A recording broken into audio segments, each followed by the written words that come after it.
As two Israeli embassy staffers known for their commitment to Israel-Palestine dialogue were fatally shot by a lone gunman in Washington D.C.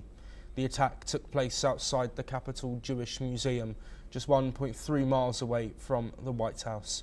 According to Washington Metropolitan Police Chief Pamela Smith, the suspect opened fire on a group of 4 people with a handgun, striking the 2 victims. Eyewitness reported the man pacing nervously outside the museum prior to the shooting. Authorities have identified the suspect as 30-year-old Elias Rodriguez from Chicago. While in custody, he reportedly chanted "Free Palestine" repeatedly. Israeli Prime Minister Benjamin Netanyahu condemned the attack as a horrific anti-Semitic shooting and said the murders reflect the tragic cost of anti-Semitism and ongoing incitement against Israel. He emphasised that blood libels against Israel are costing blood and vowed to fight such hatred to the bitter end. US President Donald Trump has expressed his condolences for the families of the victims in a Truth Social post and said that hatred and radicalism have no place in the USA. Ukraine expressed shock and condolences on social media, joining a chorus of international outrage. China also condemned the attack but urged all sides, particularly Israel, not to take escalatory steps. Israeli President Isaac Herzog called the shooting a despicable anti-Semitic terror attack, declaring that hate won't break Israel. Foreign Minister Gideon Saar echoed this, vowing Israel will not give in to terror and accusing European governments of incitement following the attack. Let's listen in to the Israeli Foreign Minister. There is a direct line connecting anti-Semitic and anti-Israeli incitement to this murder. This incitement is also done by leaders and officials of many countries and international organizations, especially from Europe. Well, joining us to discuss the latest developments from this shooting that has taken place in the United States is Mark Sofer, a former ambassador of Israel to India, who's joining us from Jerusalem. Mark, thank you ever so much for being here.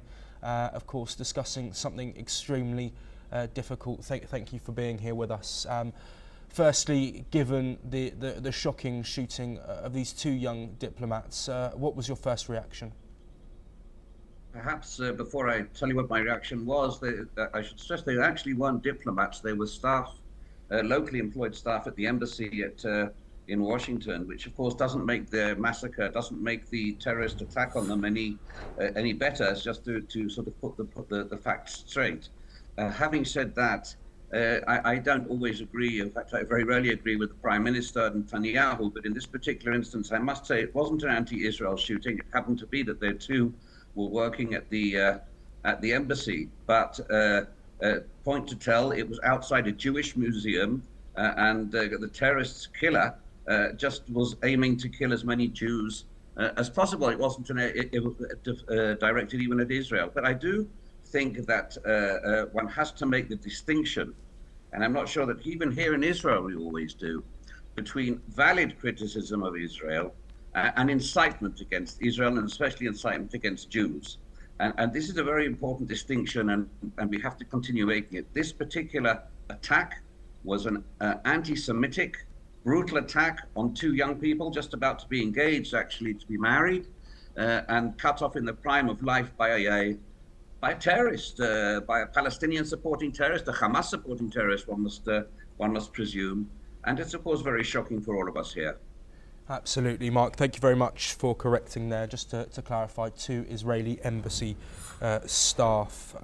Given the global condemnation that we've seen, Mark, of course this comes in the wake of calls from some countries who have been against the moves that Israel have been making. Do you think there is any correlation, as has been brought to the table by certain Israeli government members, saying that European nations, for example, have been sort of pushing an anti-Israeli agenda which could lead to further incidents like this? Well, I don't know what pushing an I'm not sure that I 100% agree with what the Foreign Minister of Israel said. I think it is perfectly okay for countries who are friendly towards Israel to criticize Israeli action.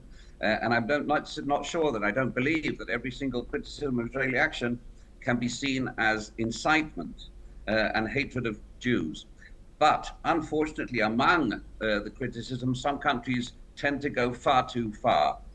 This is prevalent in Turkey, it's prevalent in some other countries, in parts, very smaller parts, growingly smaller in the Arab world, and certainly among some of society, immigrant society in Europe, who are blatantly anti-Semitic, blatantly pro-Hamas.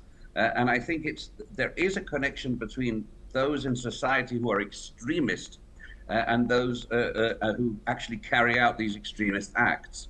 Having said that, and I repeat what I said earlier, I'm not sure that every criticism or every divergence of opinion between Israel and the Israeli government, the current Israeli government, and European leaders of one form or another can be classified as incitement.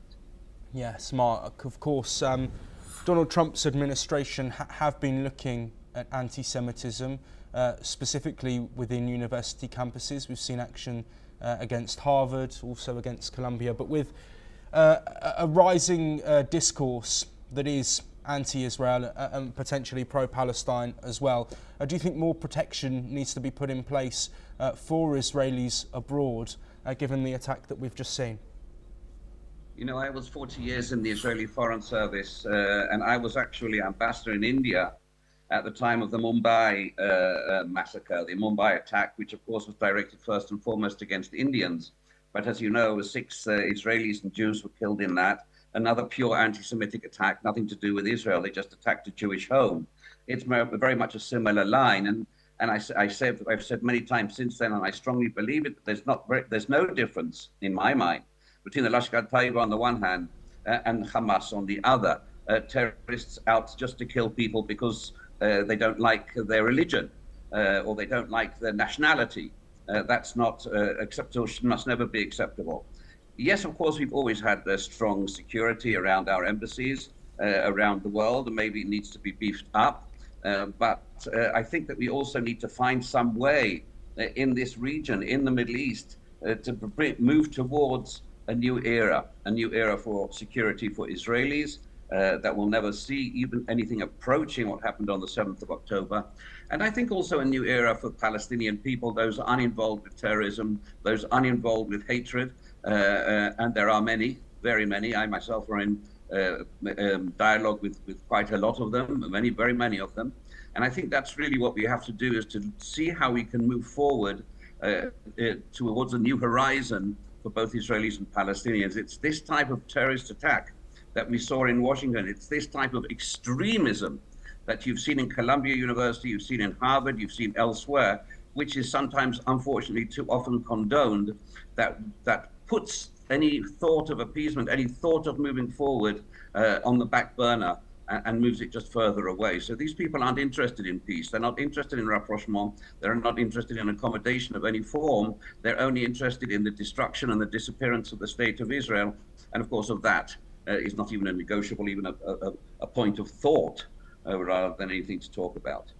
Mark Sofer, thank you ever so much for joining us.